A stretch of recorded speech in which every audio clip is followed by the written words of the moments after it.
So, Carnot cycle, problem number 2. A Carnot engine operating between 775 Kelvin and 305 Kelvin produces 54 kJ of work. Determine the heat absorbed. A. B. The change of entropy during heat rejection. And C. Its efficiency. First, mga phase diagram. Natay kuan given nga atong temperature 1 nga 775 K, atong temperature 3 nga 305 K for final temperature. Kaya ato work done nga 54 kJ. So una pangitaon ang heat absorb sa A sa ta. So kuan before ta makakuha sa heat absorb ato sa kuan ng efficiency. So natay formula nga E equals temperature 1 minus temperature 3 over temperature 1.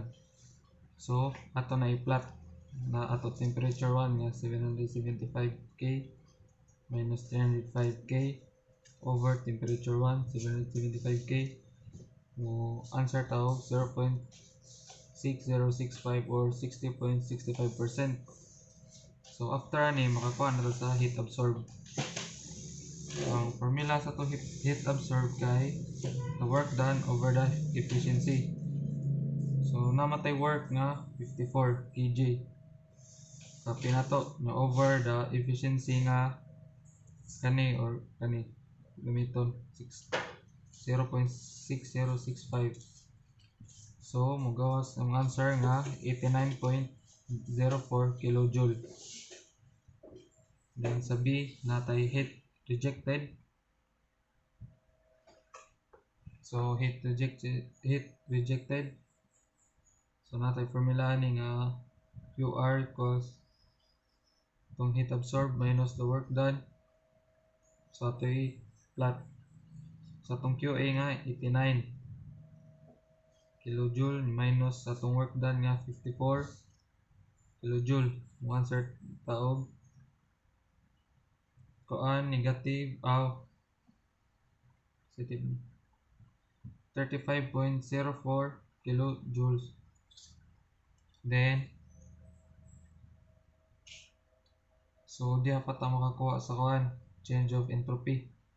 So ang formula kay the heat rejected over the temperature 3. So ato lang i-plot. So atong QR dara 35.04 negative 35.04 over the 305 Kelvin nga atong final temperature. So ang answer tao negative 0.115